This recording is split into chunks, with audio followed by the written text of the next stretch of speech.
Now for Utah's most accurate forecast with Alana Brophy. Weather rates certified 11 years in a row. All right, and here at home, Alana, we are looking at temperatures on the rise. Yes, we are. Early season warmth, Glenn. We're actually seeing it ahead of schedule. And even with the cloud cover billowing in today, we still jumped way above average in portions of the Beehive State. Our doTERRA time-lapse video showing how the clouds moved in this afternoon. That deck of clouds on the move, now providing a little bit of cooling in portions of northern Utah where we've hit our peak. You can see by lunchtime it was really Cache Valley that was dealing with it. Our westerly flow helping that deck of clouds really fill in throughout the Beehive State. We held on to clear skies in the Four Corners area the longest, but periods of clouds expected as we get through the overnight. High pressure's in control though, and those clouds sneaking under the ridge that continues to build. It's why we're going to see those highs spiking. Dry for now, but we know that will change. I'll show you exactly when. I've got the timeline there, and those fire concerns, they're not going away. We've got this early season heat, but then very dry conditions, and any fires start and you add winds to the mix.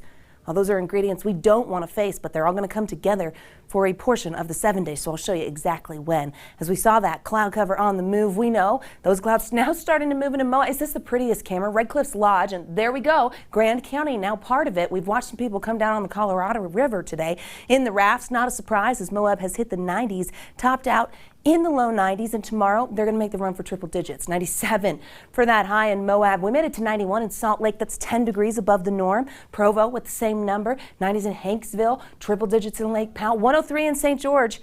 What we hit today, low 90s in Cedar City. So, yep, we definitely know that each day we're going to continue to gain a few degrees. Tomorrow will be the same. Even mild overnights expected, and above average temperatures for those lows, 80s turning into 70s. Those periods of clouds expected for tonight and even as we make it through tomorrow. So today, all right, it was hot. Tomorrow, above average, hold steady. We get a few less clouds, but the heat really is going to crank. As we head into Friday, the heat statewide will be noticeable. We're getting close to the apex of the ridge of high pressure, which means we could see our hottest temperatures Friday and into Saturday. Breezy conditions move into our southern and eastern valleys, and that's where we're going to start to see fire danger really amping up. We also have that excessive heat watch in Washington County that's going to evolve into a warning Friday and into Saturday. That means not much relief into the overnight with 70s. Very dry. As we look at what's going on, the big picture, you see this large area of high pressure trekking through the desert southwest, which brings the heat. Now we will start to see some changes by the latter half of the weekend. The winds really pick up on Sunday. Critical fire danger expected in southern Utah as a result.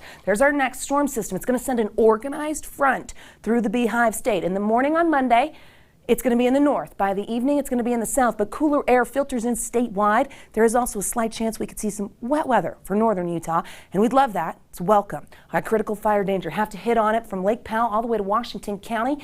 We get the winds, and we don't want a fire start because this is a very bad setup, and that's on Sunday, so latter half of your weekend. 80s and 90s for tomorrow, triple digits in Moab, Four Corners, near Lake Powell, 90 again in Cedar City, 104 expected in St. George. The heat is on and it stays that way. We see that thermostat and mercury rise as we get through the next several days, topping out at 107 on Saturday.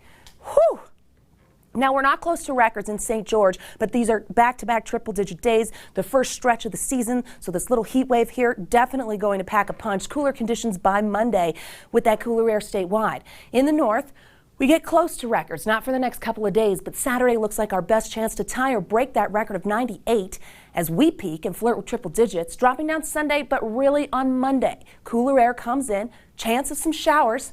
Low 70s, okay, we'll take a little bit of a break. We get 2 days of that before we start to bounce back. So we go from way above average to way below it, thanks to that front. Glenn, over to you.